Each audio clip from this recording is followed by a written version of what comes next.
Bienvenue dans cette édition du mercredi 3 mai 2023 avec énormément de nouvelles fracassantes à la clé, notamment autour de la fameuse affaire Epstein aux États-Unis dont je vous ai déjà entretenu. Le journaliste Jesse Waters de Fox News, est-ce pour pallier au départ de Tucker Carlson, mais vient de faire une émission fracassante en affirmant bel et bien que Jeffrey Epstein était un agent espion de la CIA et du Mossad, travaillant en tandem avec le gouvernement américain pour filmer et faire chanter des célébrités, des hommes politiques et des scientifiques. À notre époque de corruption généralisée, ça n'a pas forcément de quoi nous étonner, mais les ramifications vont loin. Et donc il faut savoir qu'Epstein avait été condamné une première fois, en 2006, pour des faits de pédocriminalité, ce qui n'a pas empêché, dans les années qui ont suivi jusqu'à sa mort, suspecte, soi-disant par suicide, dans la prison la mieux gardée des États-Unis, en l'absence de toute image de surveillance et de tout témoignage crédible, eh bien tout un ensemble de personnalités sont effectivement allées faire sa connaissance. Et du beau monde. Le clan Obama et Clinton en particulier, mais également Donald Trump, Bill Gates, tout un ensemble de stars du showbiz, et notamment une des meilleures avocates de Barack Obama, Katherine Rumbler. Donc là, je vous montre des extraits de l'émission passée hier sur Fox News, et donc cette avocate a rencontré Epstein des dizaines de fois. Il a même essayé de la faire travailler pour Bill Gates, qui était un autre invité régulier de l'île où avaient lieu les exactions de pédocriminalité. Et donc le journaliste se demande comment est-ce qu'Epstein a pu servir d'intermédiaire entre Barack Obama et Bill Gates, mais la révélation la plus fracassante du dernier article publié dans le Wall Street Journal est que William Burns, qui travaillait à l'époque pour John Kerry au département d'État, rencontrait lui aussi Jeffrey Epstein, un pédophile notoire, donc qui avait déjà été condamné pour ce chef d'inculpation. Et 2 ans plus tard, Joe Biden choisit par hasard William Burns pour diriger la CIA. Il est directeur général de la CIA à l'heure actuelle.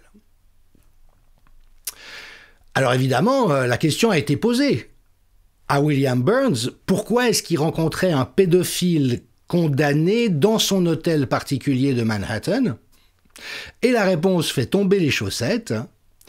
Le directeur ne savait rien de lui, sauf qu'il lui avait été présenté comme étant un expert dans le secteur des services financiers, capable d'offrir des conseils généraux sur des questions d'investissement. Il n'avait pas de relation. Donc, quand un futur directeur de la CIA n'est pas au courant qu'Epstein est un pédocriminel alors que c'est déjà de notoriété publique à New York et que cela semble poser un certain problème, on peut se poser des questions sur la fiabilité de l'information et la manière qu'ont ces gens de se foutre de notre gueule pour parler français. Enfin, toujours est-il que donc Burns rencontre Epstein et dont il faut se rappeler que c'est à l'époque un homme d'affaires richissime, qu'une fortune évaluée à 200 millions de dollars, une île privée, un jet privé, et qui n'a pas une entreprise, pas une relation d'affaires, personne ne sait comment il a fait sa fortune, mais en tout cas pas en travaillant, et donc ceci ne soulève aucune question, malgré la condamnation connue de pédocriminalité, dans ces cercles-là. Et donc, Epstein n'a pas de site web, n'a pas d'entreprise. Le seul client qu'on lui connaisse éventuellement, c'est le PDG de Victoria's Secret, qui est une firme de lingerie nord-américaine. Bon, peut-être y trouvait-il de la chair fraîche. Enfin, a priori, les mannequins sont majeurs, donc on n'est pas tout à fait sûr que ça l'intéressait tant que ça. Et donc, comme le souligne le journaliste, ça ne colle pas, mon petit Burns. Dans l'entrée du penthouse d'Epstein à New York, il y a une peinture tout à fait étonnante de Bill Clinton en robe bleue avec des escarpins rouges, travesti. On est vraiment dans un monde dépravé, mais si j'avais un ami que j'invitais régulièrement chez moi et que je mettais une photo de lui déguisé, une peinture de lui, j'accrochais une peinture de lui déguisée en femme dans mon hall d'entrée, peut-être que ça soulèverait quelques objections ou questions de sa part, pas ces gens-là. et chez ces gens-là, pardon. Et donc la question que nous sommes tous en droit de nous poser, mais que sommes-nous censés penser de cette affaire? Alors je vous rappelle le fond de l'histoire, c'est que sur l'île de Jeffrey Epstein, lui-même avait des relations avec des mineurs. Alors on nous raconte des adolescences de 14, 15, 16 ans, ce qui serait déjà abominable. Mais ça va beaucoup plus loin. Des parents ont vendu leur fille âgée de 12 ans à Jeffrey Epstein. Et on sait que des enfants étaient également exploités sexuellement. Et donc Epstein profitait de cette chair fraîche dans la manière perverse qui était la sienne, mais il filmait les invités sur son île ayant des relations sexuelles avec ces mineurs, ce qui évidemment donnait certains moyens de pression. Et donc Fox News rejoint l'analyse que moi et de nombreuses autres personnes portons depuis un certain temps. Il est évident, c'est la seule hypothèse qui tienne encore la route, qu'Epstein était un agent pour les services de renseignement avec des connexions tout à fait intéressantes. Alors par exemple, la femme de Burns, nommée depuis directeur général de la CIA, a travaillé de manière étroite avec les fondations Bill et Melinda Gates dans des programmes soi-disant de santé globale, mais on sait que la philanthropie de Bill Gates est quelque chose d'extrêmement contestable. Et donc, Gates lui-même s'est rendu à d'innombrables reprises chez Epstein, et on sait que Melinda Gates a demandé le divorce en 2019 du fait des révélations de l'assiduité de Bill Gates à fréquenter cette île. Donc là, vous avez un article de Business Insider. Et puis, dans le Daily Mail, qui est donc un grand quotidien national britannique, les journalistes indiquent que Bill Gates a refusé de répondre à la question de pourquoi il allait fréquemment avec Jeffrey Epstein sur son île. 4 ans après la sortie de prison d'Epstein pour des faits de pédocriminalité, et dans les quelques interviews où des journalistes ont osé lui poser des questions, Bill Gates est resté totalement évasif, tout en regardant de manière torve ailleurs que dans le regard du journaliste, en disant « nous avons dîné quelquefois ensemble et c'est vrai que c'était inapproprié ». Bon, c'est du foutage de gueule. Et il faut savoir de surcroît, alors le Parisien a évoqué ça, mais plutôt dans le registre, oui, on cherche des noises à ce brave Bill Gates, c'est pas anodin si un certain nombre de médias en parlent. Bon. Rappelons au passage que la seule enquête journalistique digne de ce nom à l'échelle internationale sur le pilotage de la réponse soi-disant sanitaire à la pandémie de Covid-19, réponse qui n'était pas sanitaire et Covid-19 qui n'était pas une pandémie. C'était une épidémie comme il en existe chaque année. Et bien cette enquête menée par Politico et Die Welt a conclu au fait que Bill Gates, par ses fondations, en engageant 10 milliards de dollars, s'est vu attribuer le contrôle de la réponse globale au Covid, totalement inadaptée et désastreuse, sans contrôle des gouvernements. Alors, posons-nous la question, est-ce que nos pays ont mandaté Bill Gates, qui est un informaticien névrosé et probablement pire, pour décider d'une politique sanitaire? Évidemment que non, et Martin Kulldorff, qui est un très grand épidémiologiste, qui enseignait à Harvard jusqu'à il y a peu, posait la question.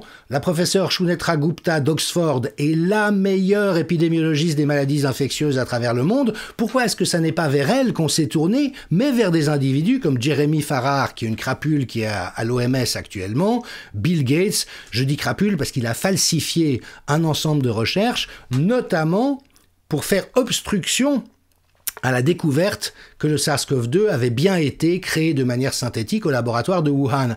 Et donc ce type qui a menti de manière répétée vient d'être nommé scientifique en chef de l'OMS. Et donc Kulldorff dit, mais pourquoi est-ce qu'on n'a pas confié la réponse sanitaire à des gens compétents, mais à des personnages comme Bill Gates ? La question se pose. Alors évidemment, Bill Gates arrose tout le monde. Il arrose l'Imperial College, il arrose le Johns Hopkins Institute, il arrose l'Institut de santé globale à Genève, il arrose le monde, il arrose tout le monde. Mais de là à ce qu'un informaticien s'improvise épidémiologiste et responsable en santé publique, l'argent quand même en principe ne peut pas tout. Et il faut savoir par ailleurs que Gates est aussi un ardent promoteur de l'agenda dit des droits sexuels à l'OMS, qui est une monstruosité sur laquelle je reviendrai prochainement. Mais finalement, ils affirment que dès leur naissance, les bébés sont des êtres sexuels avec des droits sexuels, et l'agenda promu par Bill Gates et mis en œuvre actuellement par l'OMS vise à considérer l'enfant étant un être sexuel ayant des droits sexuels. S'il choisit d'avoir des relations sexuelles avec un adulte, nous ne devons pas nous y opposer. Et donc vous voyez que notamment une ONG financée par les fondations Gates dit qu'il faut apprendre aux enfants de 10 ans ce qu'est la pornographie, ce qu'est la prostitution. Et dans cet agenda-là, il faut apprendre les enfants à se masturber dès l'âge de 4 ans, les renseigner sur le sexe oral et anal dès l'âge de 6-7 ans. Enfin, on est dans quelque chose qui est d'une perversité énorme. Alors, revenons à Jeffrey Epstein, et il travaillait donc non seulement pour la CIA, mais aussi pour les services secrets israéliens, le Mossad, ça c'est absolument certain, voire russe, dit le journaliste. Bon, là on a un peu de peine à voir la connexion. Enfin, qui sait, aucune hypothèse n'est à exclure, mais en tout cas la CIA et le Mossad, c'est sûr.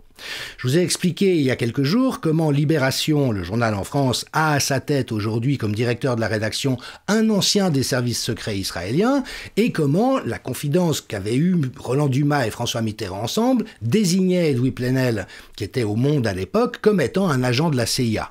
Ce sont les dires de Mitterrand et Dumas, et comment on sait de notoriété publique, mais aussi par des enquêtes et des révélations, que la presse occidentale est totalement aux mains de la CIA. C'est même pas qu'elle est influencée par la CIA, c'est qu'elle est aux mains de la CIA.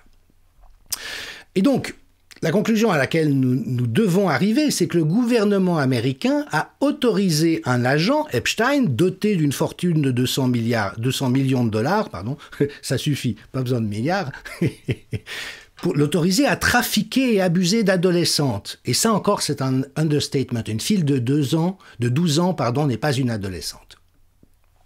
Et moins. Et donc, de commettre des crimes sur ces enfants pour obtenir du matériel de chantage. Bon, tous ceux qui connaissent la CIA et l'OTAN et les services secrets n'en seront pas surpris outre mesure. Il faut être d'une naïveté comme un Suisse moyen ou un Français moyen pour n'avoir aucune idée que ces pratiques existent. Et donc, tous les enregistrements qu'Epstein avait faits sur son île de ces célébrités dans des ébats avec des enfants ou des adolescents, ça a disparu. Tout a disparu. Pourtant, quand Epstein est mort en prison, de manière suspecte, les fédéraux, donc le FBI, a saisi toutes les cassettes. Donc elles sont quelque part, et la seule personne qui a arrêté depuis, c'est Ghislaine Maxwell. Donc la CIA a toutes les cassettes à sa disposition et n'a pas arrêté de faire du chantage. Quand vous avez les personnes les plus importantes du domaine de la finance, des entreprises, des médias, de l'art, de la politique et de la science que vous pouvez faire chanter à votre guise, j'imagine que la vie est relativement simple pour contraindre les autres à se soumettre à vos 4 volontés. Et donc, souligne le journaliste de Fox News, c'est le jackpot du chantage, des heures de vidéos mettant en scène les personnes les plus importantes du monde dans des positions compromettantes. Ceci aussi bien sur l'île d'Epstein, dans sa maison de Manhattan, propriété à Palm Beach, et il avait même un ranch dans le Nouveau-Mexique. Bill Clinton, dont on connaît la dépravation, était très ami avec Jeffrey Epstein, il a pris le Lolita Express 26 fois. Et donc il y avait toute une constellation de personnes qui tournaient autour de lui, mais dont des gens qu'on ne soupçonnerait pas ou qu'on n'aurait pas soupçonné a priori, comme Noam Chomsky, qui s'est montré un très virulent supporter du vaccin. Il a même été dire que les non-vaccinés soient exclus de la vie, et tant pis pour eux s'ils ne peuvent pas se nourrir. Non mais il faut mesurer la gravité de ses propos. Et quand des journalistes l'ont questionné sur sa relation à Jeffrey Epstein, il a toujours répondu « ça ne vous regarde pas ». Peut-être que ça va finir par nous regarder. Et donc, au-delà de toutes ces personnalités que j'évoque, Epstein avait aussi tout un réseau de scientifiques, notamment travaillant dans des institutions dont je vous laisse deviner la nature. Voilà, donc il faut savoir que c'est un scandale monstrueux. Il y a eu un certain nombre de morts. Le contact français qui rabattait de la chair fraîche pour Epstein s'est suicidé en prison, inopinément. La juge qui enquête à Manhattan, a vu son fils être tué par un faux livreur. Manque de bol. Donc, voilà, sujet de la pédocriminalité, il est touchy. On sait de notoriété publique, mais aussi par des enquêtes diligemment réalisées par de vrais journalistes et connaisseurs qu'il y a un énorme problème de pédocriminalité dans les élites dans nos différents pays. J'ai moi-même eu le témoignage de première main d'une avocate dans une région de la Suisse qui, ayant été mise sur la piste de problèmes de pédocriminalité, s'est entendu dire par le procureur général de son canton « Maître, vous avez bien des enfants? Vous ne voudriez pas qu'il leur arrive quelque chose ?» Donc, voilà, ça n'est pas une allégation, c'est un témoignage que j'ai reçu de première main.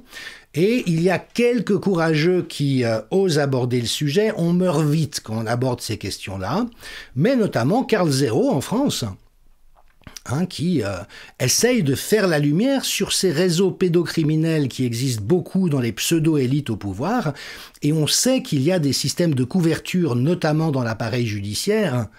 On a vu récemment cette situation à Dijon, je crois, où un magistrat qui avait mis en vente sa fille, âgée de 12 ans elle aussi, sur Internet, pour un prédateur sexuel, et qui a été démasqué à temps, a eu une peine de prison avec sursis.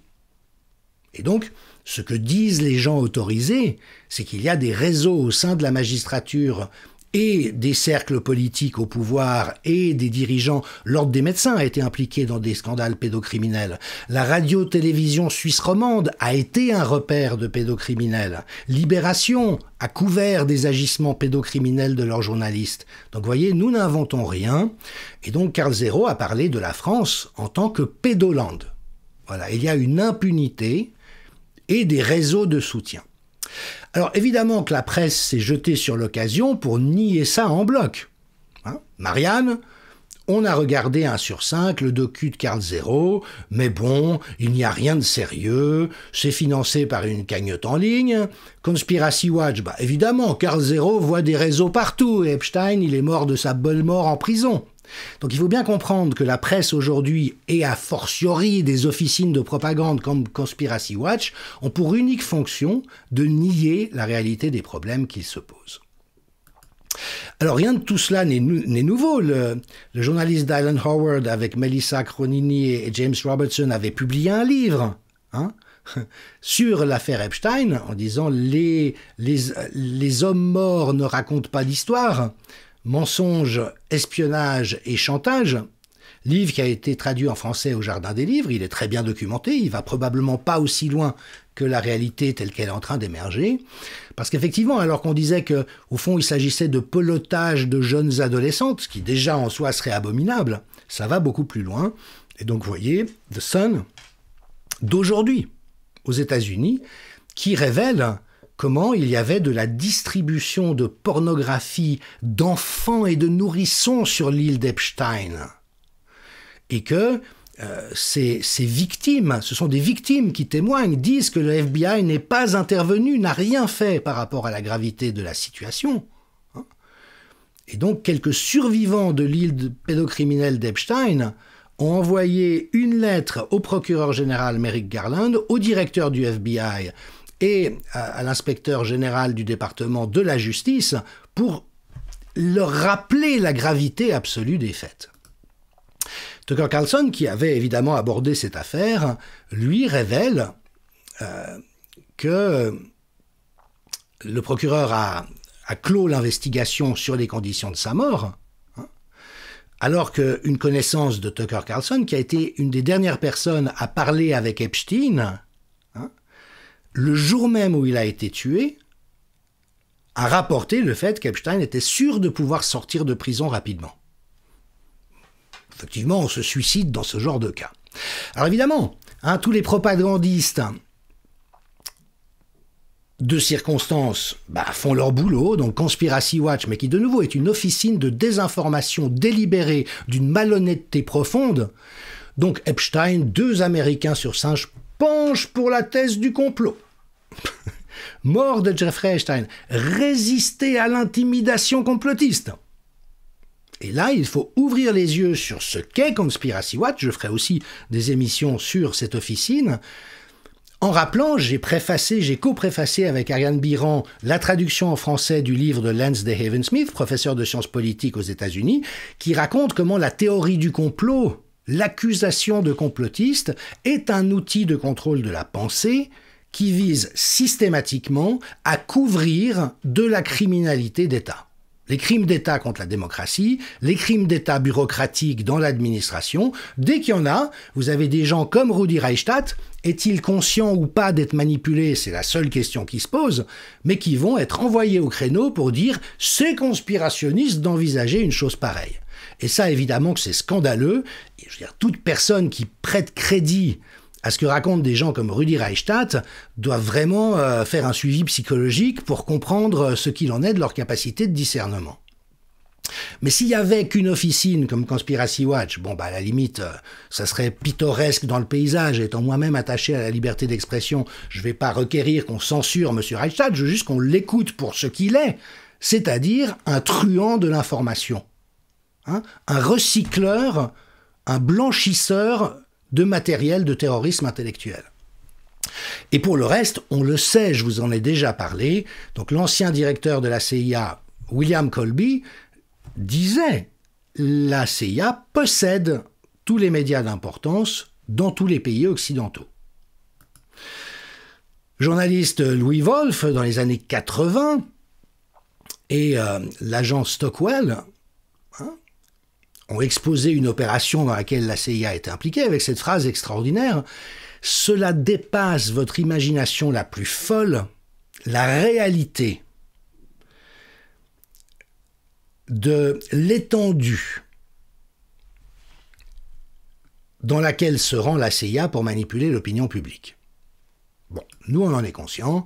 Je vous rappelle aussi ce livre de Udo Ulfkotte, Gekaufte Journalisten, donc ça veut dire les journalistes achetés, et lui qui a vécu cela, qui s'est fait approcher par les services de l'OTAN et de la CIA pour produire des reportages et des éditoriaux frauduleux, explique que ça se passe dans l'entier de la presse actuelle.